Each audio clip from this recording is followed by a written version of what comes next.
This video was brought to you in part by the supporters of the AMTV Patreon. Thank you.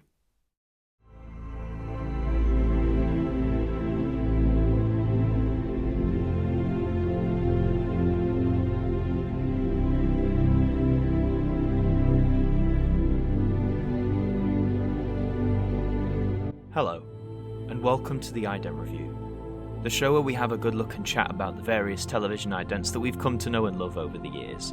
And for this instalment, we're taking a look at some sequences that are known as Sombre Idents.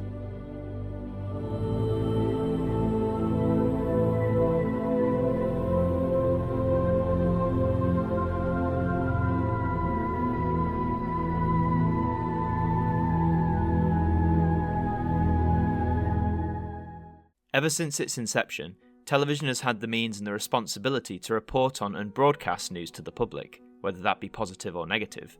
In the light of tragic events, TV channels have taken a more downbeat approach when addressing this news to the public. In the UK, the most present example is anything relating to the royal family.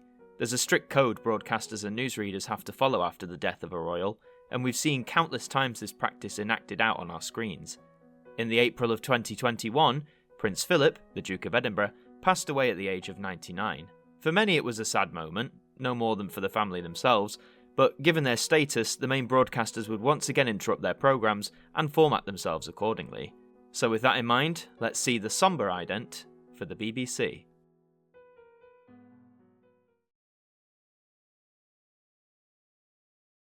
This is BBC One.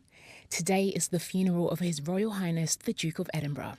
Some of the scheduled programmes you might have been expecting have moved over to BBC Two. Here now, the BBC News. Very professional to say the least. It's nice to see that not all of the colour of the sequence has been swapped out for a monochrome look. Granted, this is just before the funeral, not the announcement of the Prince's death, and when it did interrupt programmes, the news report slide was in black and white. However, if you compare closely with the standard BBC One card, the red hue used is certainly darker in tone, less bright and poppy, which of course reflects the occasion appropriately. Also take note of the continuity announcer. Whilst they are still clear on their words, the tone is a lot less sprightly, and a lot more sombre, as indeed the ident would suggest. Newsreaders and continuity announcers have tough jobs in this situation, where they themselves have to remain calm and composed, despite whatever tragedy may have or be occurring. But all in all, I think this is a very professional, very appropriate sequence for the BBC to broadcast. What about over on the other side at ITV? How did they react to the news?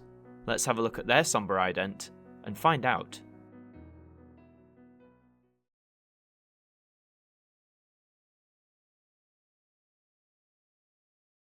Now here with the latest headlines this morning, it's the ITV News. Trust me, there is a logo there, you can just barely see it. This is a more traditional example of a Sombre Ident, black all over, and believe me, the ITV logo is indeed within the centre of the screen, but by God, if you were viewing this from a distance or if your eyesight wasn't the best, you could be forgiven for thinking that what you were watching was just in fact a black screen. Also, the continuity announcer sounds a little bit too chirpy and upbeat if you ask me. I understand wanting to try and keep spirits high and not to incite panic amongst viewers, but when you compare it to the BBC, it comes across a bit too jolly. However, despite the barely visible ITV logo in this sequence, there was a second Sombre Ident for the channel that would air not long after. So let's give that one a look.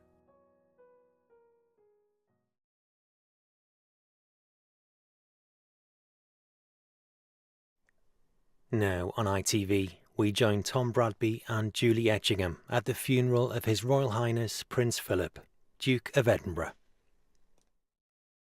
Well, at least I can see this one.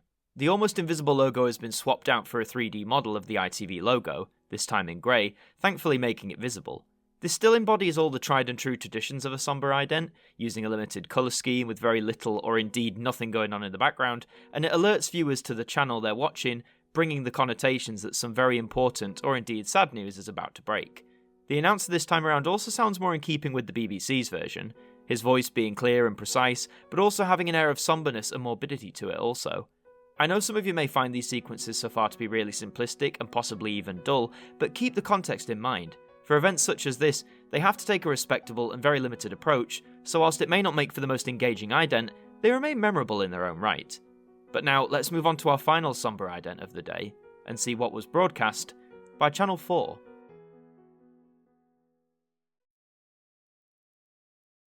This is Channel 4. We interrupt our programmes to join Channel 4 News. This is the biggest contrast to the norm, I think. To see the iconic Channel 4 pieces barely moving, all of them caked in a shade of grey amongst a darkening background, it truly is quite striking and surprising. Normally these pieces are full of life, falling about the screen, combining into something. They always carried an air of fun and positivity to them. But for this such occasion, that wasn't the right motif to go for. And just to see them barely move whilst the continuity announcer speaks with that downbeat sombre tone is just very impactful if you ask me. In fact, I would argue that this is the most hard-hitting of the Sombre Idents that we've seen today, showing that not much needs to be changed from the norm, and that less is definitely more. The use of Sombre Idents is something that rarely occurs in the landscape of British television. Whilst we have breaking news alerts almost daily and reported deaths are abundant, the use of these special, downbeat sequences rarely get the chance to air. Now, I'm not a royalist, but I am aware that millions of Brits do have an affinity for the royal family, and how the death of the Duke would have impacted them upon learning the news. So, when that's taken into account, these simple sequences absolutely do the job they're supposed to.